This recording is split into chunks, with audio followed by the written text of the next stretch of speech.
Assalamualaikum warahmatullahi wabarakatuh. Halo teman-teman semuanya, perkenalkan nama saya Lili Aulia dengan NIM C1B023038.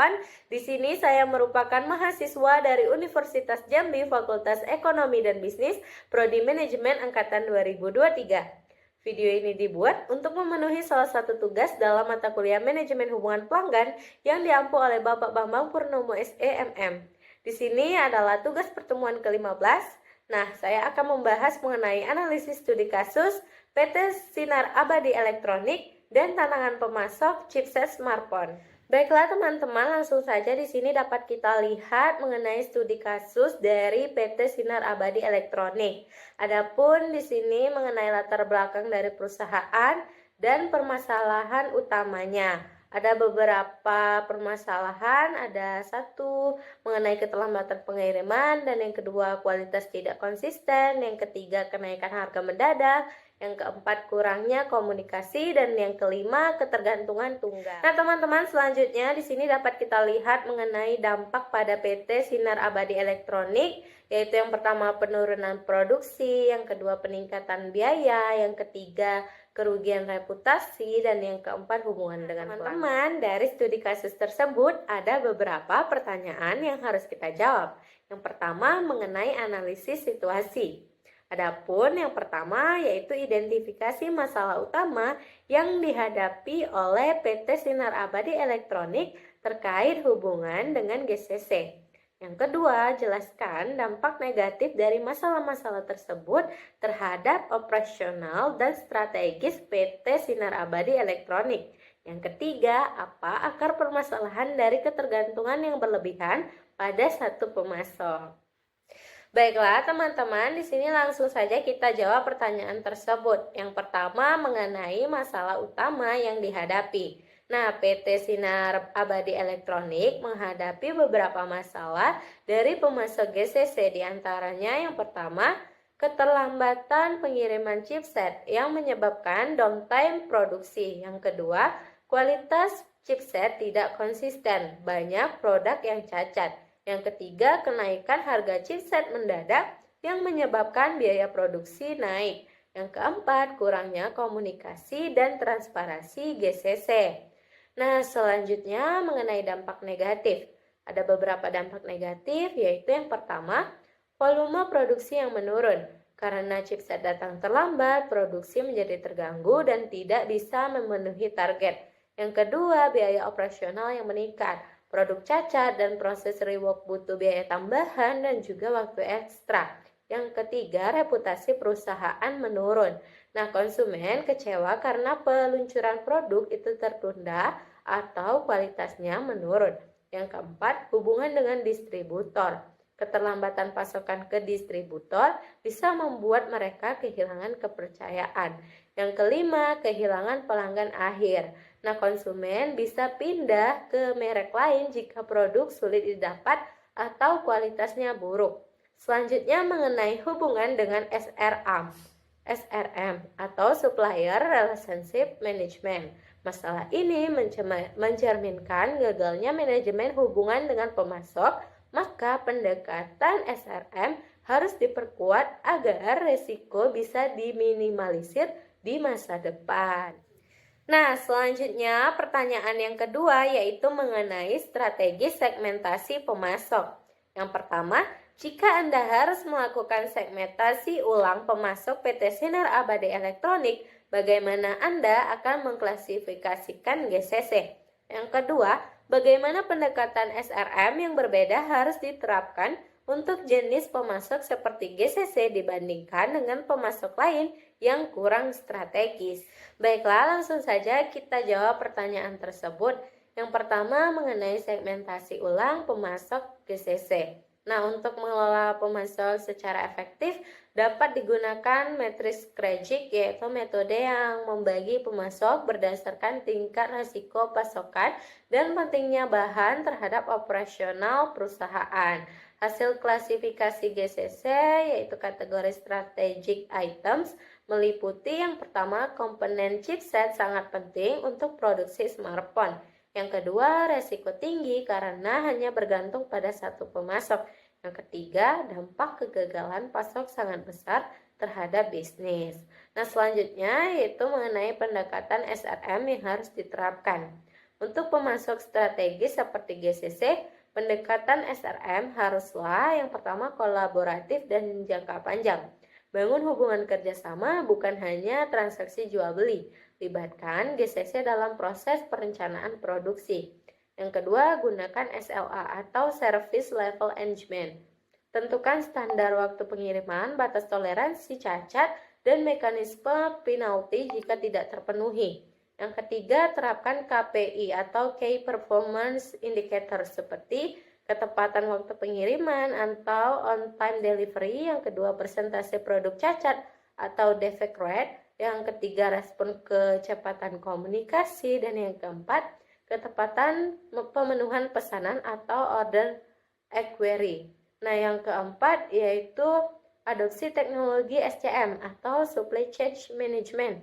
Gunakan sistem digital seperti SAP, Odoo, atau sistem internal agar transparansi meningkat dan bisa memantau performa secara real time. Selanjutnya, pertanyaan yang ketiga yaitu mengenai rekomendasi pendek. Meliputi yang pertama, tindakan segera apa yang harus diambil oleh PT Sinar Abadi Elektronik untuk mengatasi masalah kualitas, keterlambatan, dan kenaikan harga dengan GCC. Yang kedua, bagaimana PT Sinar Abadi Elektronik dapat meningkatkan komunikasi dan transparansi dengan GCC dalam waktu dekat. Dan yang ketiga, yaitu sebutkan dan jelaskan setidaknya 3 metrik kinerja utama yang harus mulai digunakan oleh PT Sinar Abadi Elektronik untuk memantau GCC secara lebih efektif. Baiklah, langsung saja di sini kita jawab pertanyaan tersebut. Yang pertama, mengenai tindakan apa saja yang harus dilakukan, yaitu yang pertama, audit fasilitas dan proses produksi GCC. Yang kedua, negosiasikan ulang kontrak dengan syarat yang lebih tegas. Yang ketiga, tambahkan pasal penalti dalam kontrak untuk keterlambatan dan juga cacat. Selanjutnya, mengenai peningkatan komunikasi.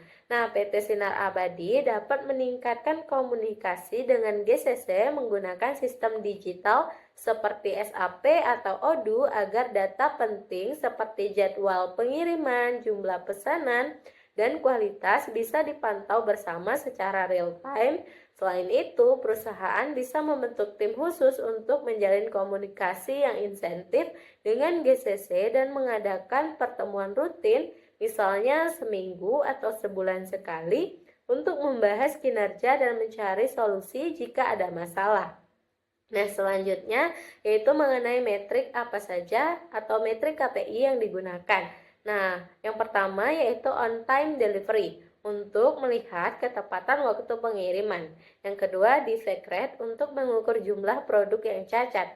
Yang ketiga, order accuracy untuk memastikan barang sesuai pesanan. Yang keempat, respon time untuk menilai kecepatan GCC dalam menanggapi permintaan atau masalah. Baiklah, pertanyaan selanjutnya mengenai rekomendasi jangka panjang dan strategi mitigasi resiko, yang meliputi yang pertama, apa strategi jangka panjang yang harus diadopsi PT Sinar Abadi Elektronik untuk mengurangi ketergantungan pada GCC.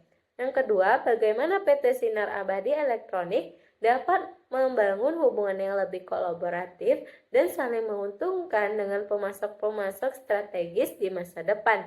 Yang ketiga, sebutkan dan jelaskan setidaknya 2 strategi mitigasi risiko rantai pasok yang harus diterapkan PT Sinar Abadi Elektronik untuk mencegah masalah serupa di masa depan. Baiklah, langsung saja kita jawab pertanyaan tersebut. Yang pertama mengenai strategi jangka panjang. Nah, diversifikasi pemasok PT Sinar Abadi Elektronik harus mencari pemasok alternatif selain GCC agar tidak bergantung hanya pada satu pihak. Adapun strategi yang dapat dilakukan yaitu yang pertama, pengembangan pemasok lokal atau regional dengan melatih dan membina pemasok lokal untuk menjadi sumber suplai tambahan yang lebih dekat dan bisa diandalkan. Yang kedua, kemitraan strategis jangka panjang dengan membangun kerjasama jangka panjang yang saling menguntungkan dengan pemasok agar tercipta hubungan yang stabil dan juga terpercaya. Selanjutnya, mengenai cara membangun hubungan yang kolaboratif. Dapat dilakukan dengan beberapa cara, yaitu yang pertama, supplier development. Nah, hal ini dapat membantu memasok meningkatkan kualitas dan kapasitas melalui pelatihan dan kerjasama teknologi. Yang kedua, melakukan pertemuan dan evaluasi berkala. Nah, melakukan review rutin kinerja pemasok untuk menjaga komunikasi tetap terbuka dan juga konstruktif. Selanjutnya yaitu yang ketiga, pemanfaatan sistem digital. Menggunakan platform digital seperti ERP atau SCM untuk meningkatkan transparansi dan koordinasi dalam rantai pasok. Selanjutnya, mengenai strategi mitigasi risiko. Ada beberapa strategi. Yang pertama yaitu risk mapping. Pemetaan risiko untuk mengetahui titik rawan dalam rantai pasok yang perlu diantisipasi. Yang kedua, safety stock. Menyediakan stok cadangan untuk komponen agar produksi tetap berjalan saat pasokan terganggu. Yang ketiga, dual sourcing, yaitu menetapkan 2 atau lebih pemasok untuk tiap komponen utama agar ada cadangan jika salah satu gagal memasok. Nah, teman-teman, dari apa yang telah saya sampaikan tadi dapat disimpulkan bahwa pentingnya manajemen hubungan pemasok atau Supplier Relationship Management atau SRM dalam menjaga kelancaran operasional perusahaan.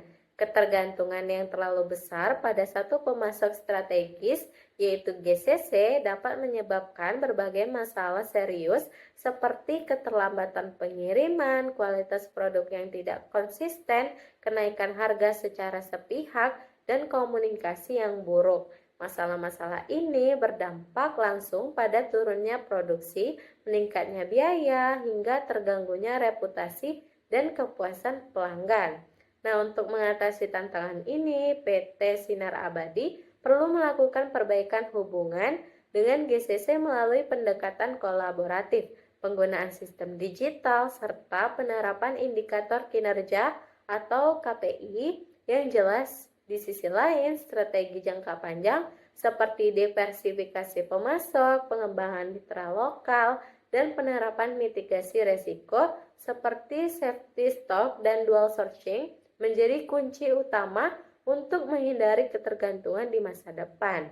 Dengan pengelolaan SRM yang lebih matang dan strategis, PT Sinar Abadi Elektronik dapat memperkuat rantai pasoknya, menjaga kualitas layanan, serta membangun hubungan bisnis yang lebih stabil dan juga berkelanjutan. Teman-teman, itu saja penjelasan saya mengenai analisis studi kasus dari PT Sinar Abadi Elektronik dan tantangan pemasok chipset smartphone.